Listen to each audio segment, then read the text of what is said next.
घुंघराले बाल। राइना बचपन से ही खूब सुंदर थी। उसके लंबे लंबे घुंघराले बाल से हमेशा उसका चेहरा ढका रहता। अरे भूतनी बनकर घूमती रहती है, चल तेरे बाल कटवा दूं। अच्छा, क्यों भला? स्कूल में तो सारा वक्त बांधकर घूमना पड़ता था। अब तो मैं कॉलेज जाऊंगी और बाल खोल कर घूमूंगी। हाँ। अरे ये बाल देख रही है, ऐसे लगता है जैसे मधुमक्खी का छत्ता। खैर, घने घने घुंघराले बालों से राइना सुंदर तो लगती, लेकिन उसे संभालना उसके लिए बड़ा काम था। माँ, अरे माँ, शैम्पू खत्म हो गया है। इस बार वो वाला लाना ना, जो घुंघराले बालों को और बाउंसी बनाता है। माँ ले आना, हाँ जरूर से। कल मेरा कॉलेज का पहला दिन है। मैं चाहती हूँ सब मुझे देखकर जले। अगले दिन राइना कॉलेज पहुँचती है, जहाँ एक लड़का उसे छेड़ते हुए कहता है, अरे लगता है चाउमीन में सोया सॉस कुछ ज्यादा ही गिर गया। अरे मुझे तो चेहरा दिख ही नहीं रहा। लड़कियां भी राइना का मजाक उड़ाती है।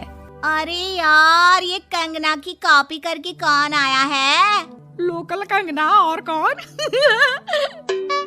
राइना को सभी पर गुस्सा आता है, लेकिन वो कुछ नहीं कहती। स्कूल में तो बाल बंधे ही रहते थे, लेकिन कॉलेज में राइना एक लड़की से कहती है, हाय, मेरा नाम राइना है, मुझे आर्ट्स डिपार्टमेंट में जाना है।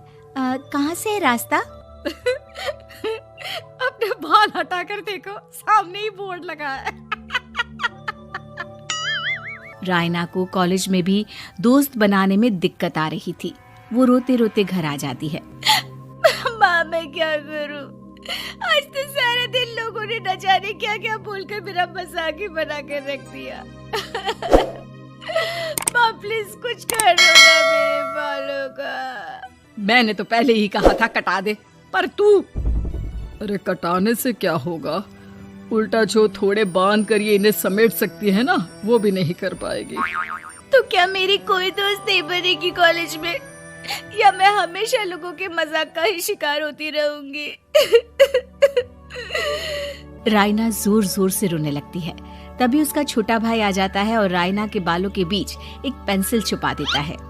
तभी उसका दोस्त भी पीछे से आ जाता है। अरे ढूंढो ढूंढो, कहाँ है पेंसिल? मैं नहीं बताऊंगा। दोस्त काफी कोशिश करता है, लेकिन उसे पेंसिल नहीं मिलती। वो वहाँ से चला जाता है। थैंक्स दी, आज आपके बालों ने तो मुझे बचा ही लिया।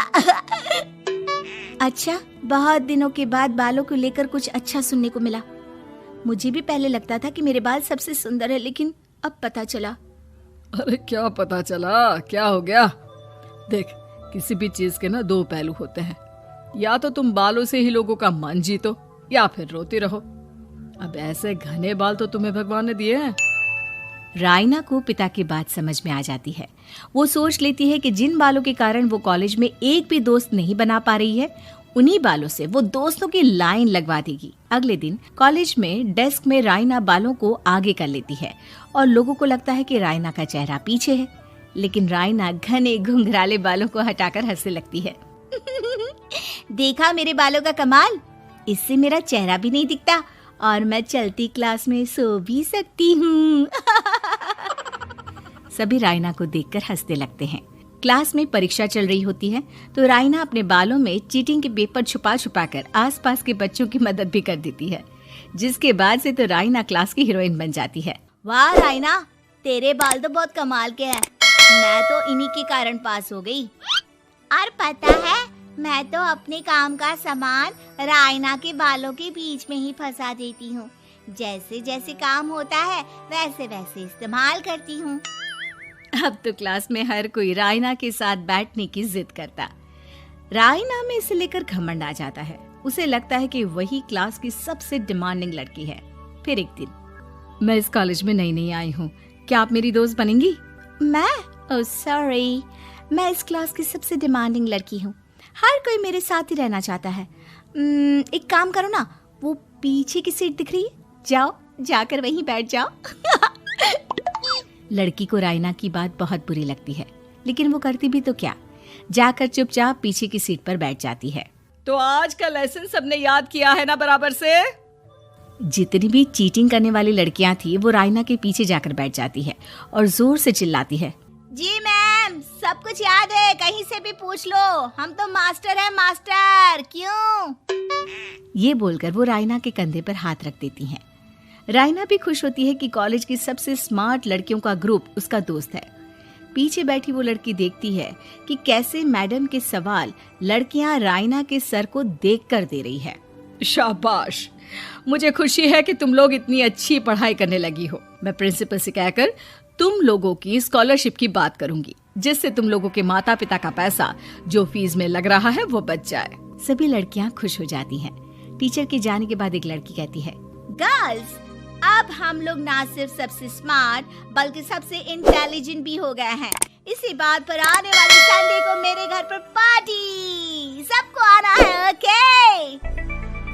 सभी लड़कियां पार्टी के लिए एक्साइटेड हो जाती हैं। रायना भी। माँ, मेरे कॉलेज की सबसे स्मार्ट लड़की ने पार्टी रखी है संडे को। मैं भी वहाँ सबसे अच्छी दिखना चाहती हूँ, लेकिन ये बाल। घुंघराले बालों का तो कर भी क्या सकती है। तभी उन लोगों की नजर पार्लर के एक इश्तिहार पर पड़ती है जो 3000 रुपए में बाल स्ट्रेट कर रहा था। माँ, मुझे पैसे देना, मैं बाल सीधी करवा कर आती हूँ, संडे को पार्टी में सबसे अच्छी लगूंगी। बस फिर क्या था, अपने घुंघराले बालों को रायना पार्लर जाकर स्ट्रेट यानी कि सीधा करवा लेती है। और फिर पार्टी वाले दिन, हाय गर्ल्स, कैसी लग रही हूँ मैं? ओह नो, शिट, ये क्या करवा लिया बालों का हाल? और जिसके घर पार्टी थी वो लड़की, अरे ये क्या करवा लिया? तुम्हें मालूम नहीं है, जिस बालों में चीटिंग रखकर हम लोग टीचर के अगर इम्प्रेशन जमाते थे, उन बालों को तुमने। अरे हमें तो स्कॉलरशिप भी मिलने वाला था, अब तुमने बाल सीधे करवा लिए, अब तुम हम लोगों के लिए किसी काम की नहीं हो। अरे लेकिन हम दोस्त तो है ना, क्या मैं अच्छी नहीं लग रही हूँ? हमें तेरे अच्छे और बुरे लगने की कोई जरूरत नहीं है। हम लोगों को तेरे बालों से फायदा था, अब वो नहीं है, तो हम तेरे दोस्त भी नहीं है। जा जाकर बाल वापस घुंघराले करके आ, तभी तो हम लोगों की दोस्त बन सकती है। रायना रोते रोते घर आती है और माँ को सारी बात बता देती है। माँ, ला पैसे दे, मैं बाजार जाकर बाल ठीक करा के आती हूँ। लेकिन माँ, मुझे ये बाल बहुत अच्छे लग रहे हैं, काश ये बाल मैं पहले ही सीधे करवा लेती। देख बेटा, पैसे तो मैं तुझे दे दूं, लेकिन वैसे बाल करके तू फिर ऐसे दोस्त बनाएगी जो तेरे साथ मतलब के लिए जुड़े हैं।